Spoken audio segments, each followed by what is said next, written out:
ఓం శ్రీ గణపతయే నమః. శుక్లాంబరధరం విష్ణుం శశివర్ణం చతుర్భుజం ప్రసన్నవదనం ధ్యాయేత్ సర్వవిఘ్నోపశాంతయే. అగజానన పద్మార్కం గజాననమహర్నిశం అనేకదంతభక్తానాం ఏకదంతముపాస్మహే. వినాయక చవితి మనందరికీ వినాయక చవితి చాలా ఇష్టం కదండి. వినాయక చవితి పూజలో మనం 21 రకాల పత్రాలని ఉపయోగిస్తాము. అలాగే ఈ గణపతి నవరాత్రులు అంటే 9 రోజులు. ఈ 9 రోజుల నవరాత్రులు కూడా మనం 21 రకాల పత్రాలతో పూజ చేసి పూజించాక జలంలో నిమజ్జనం చేయాలి. అసలు ఈ 21 రకాల పత్రాలు అనేవి సాధారణమైన ఆకులు అనేవి కాదు. ఇవన్నీ కూడా ఎంతో శక్తివంతమైన ఔషధాలు. అలాగే వాటితో పూజ చేయటం వల్ల కొత్త మట్టితో చేసిన ప్రతిమతో కలిసి వీచే గాలి మనలో ఉండే ఎన్నో రకాల అనారోగ్యాలను హరించేస్తుంది. అంతేకాకుండా ఈ 9 రోజుల పూజ తర్వాత నిమజ్జనం చేయటం వలన చెరువులు, బావులు, అలాగే నదులు, వీటిలో వర్షాల వల్ల కలుషితమైన నీరు శుభ్రం చేయటానికి ఈ 21 రకాల పత్రాలు కూడా ఉపయోగపడతాయి అన్నమాట. అందుకే ఈ 9 రోజుల పూజ తర్వాత ఆ పత్రితో పాటు మట్టి విగ్రహాన్ని నదుల్లో, చెరువుల్లో, అలాగే బావుల్లో నిమజ్జనం చేస్తుంటాము. ఇక అసలు ఈ 21 రకాల పత్రులు ఏమిటి అనేది మనం ఈ వీడియోలో తెలుసుకుందాము.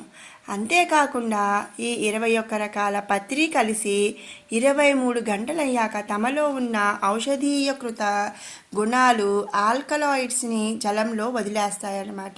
కాబట్టి మనం 9 రోజుల నవరాత్రుల తర్వాత నీటిలో నిమజ్జనం చేసినప్పుడు అవి 23 గంటల తర్వాత ఆ నీటిని కలుషితంగా కాకుండా చక్కగా అందులో ఉన్న కలుషితమైన అంతా కూడా తీసేస్తాయని మనం తెలుసుకోవాలి.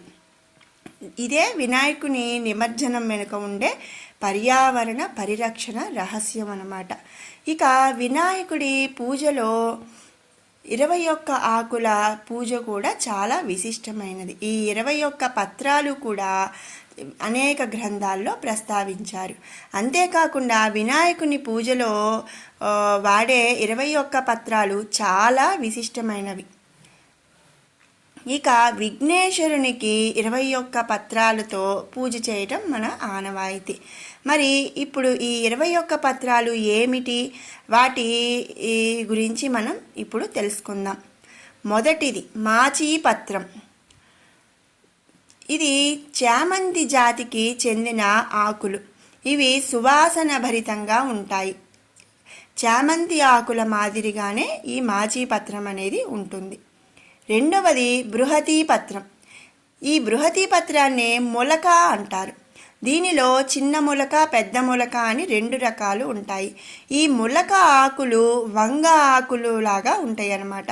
అలాగే తెల్లని చారలుండే గుండ్రని పండ్లతో ఈ ఆకులు అనేవి ఉంటాయి. ఇక మూడవది బిల్వపత్రం. బిల్వపత్రం అంటే మారేడు ఆకు. 3 ఆకులుగా ఒక ఆకుగా ఉంటాయి అన్నమాట. అంటే మనం శివునికి చాలా ఇష్టమైనది ఈ బిల్వపత్రం. శ్రీ మహాలక్ష్మీదేవికి కూడా ఎంతో ఇష్టమైందిగా ఈ బిల్వపత్రాన్ని చెప్పుకుంటారు. నాలుగవది దూర్వాపత్రం. దూర్వాపత్రం అంటే గరిక. ఈ గరికలో కూడా తెల్ల గరిక, నల్ల గరిక అని 2 రకాలు ఉంటాయి. ఈ గరిక గడ్డి జాతి మొక్కలు అన్నమాట. విఘ్నేశ్వరునికి ఎంతో ప్రీతికరమైనది ఈ దూర్వాపత్రం గరిక. తర్వాతది దుత్తూర పత్రం. దత్తూర పత్రం అంటే ఉమ్మెత్త ఆకు. ఇది వంకాయ జాతికి చెందినదనమాట. ముళ్ళతో కాయలు, వంకాయ రంగు పూలు ఈ చెట్టుకి ఉంటాయి. తర్వాతది బదరీపత్రం. బదరీపత్రం అంటే రేగు ఆకు. దీనిలో రేగు, జిట్రేగు, గంగరేకు అని 3 రకాలు ఉంటాయి. ఆ తర్వాతది అపామార్గ పత్రం. తెలుగులో దీనినే ఉత్తరేణి అంటారు. దీని ఆకులు గుండ్రంగా ఉంటాయి.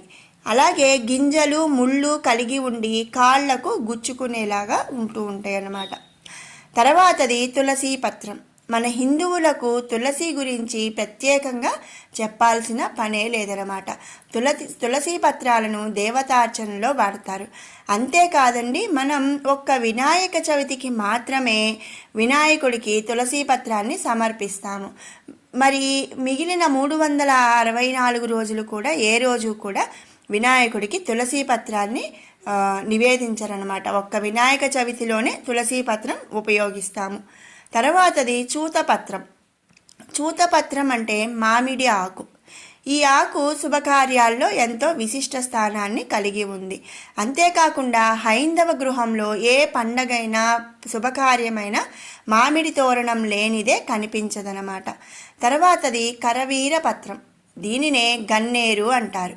ఇందులో తెలుపు, పసుపు, ఎరుపు రంగుల పూలు ఉంటాయి.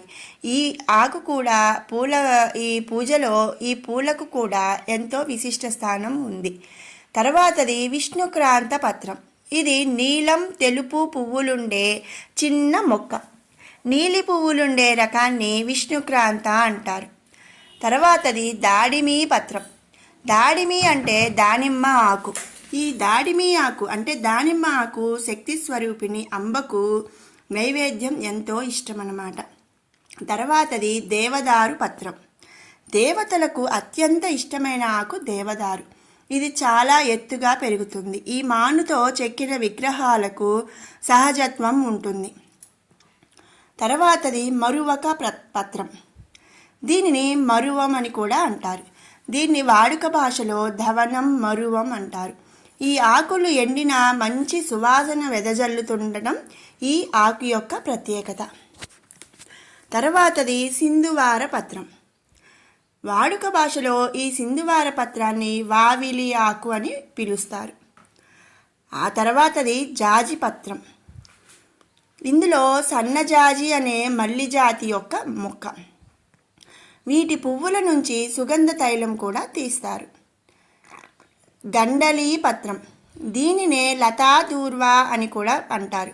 భూమిపైన తీగ మాదిరి పాకి కణుపులతో గడ్డి మాదిరి పెరుగుతుంది. తర్వాతది సెమి పత్రం.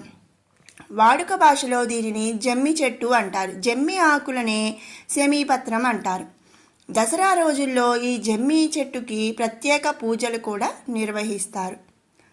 అశ్వత్థ పత్రం. రావి ఆకులని అశ్వత్థ పత్రం అంటారు. రావి చెట్టుకు పూజలు చేయటం మన సంప్రదాయం. మనం ఏ గుడిలో చూసినా చెట్టు అంటే వేప చెట్టుతో పాటు రావి చెట్టు రెండు కలిసి ఉంటాయన్నమాట. అర్జున పత్రం. మద్ది చెట్టు ఆకులనే అర్జున పత్రం అంటారు. ఇవే మర్రి ఆకుల్ని పోలి ఉంటాయి. అడవులలో పెరిగే పెద్ద వృక్షం మద్ది చెట్టు. తర్వాతది అర్కపత్రం. జిల్లేడు ఆకులను అర్కపత్రం అంటారు. తెల్ల జిల్లేడు పేరుతో తయారు చేసిన వినాయక ప్రతిమను పూజించడం వల్ల విశేష ఫలితం ఉంటుంది. ఈ 21 పత్రాలతో వినాయక చవితి రోజున పూజించే వారికి సకల సంపదలు, అష్టైశ్వర్యాలు, కార్యశుద్ధి చేకూరుతుందని ఎన్నో గ్రంథాలలో చెప్తారు. అలాగే ఎంతోమంది పండితులు కూడా అంటున్నారు. ముఖ్యంగా మనం ఈ 21 పత్రాలు వాడటం వల్ల వాటి యొక్క ఔషధ గుణాలు మనకి గాలిలో కలిసి మన ఇంట్లో ఏదైనా అనారోగ్యాలు ఉన్నా కూడా పోతాయి అని సైంటిఫిక్గా చెప్తున్నారు.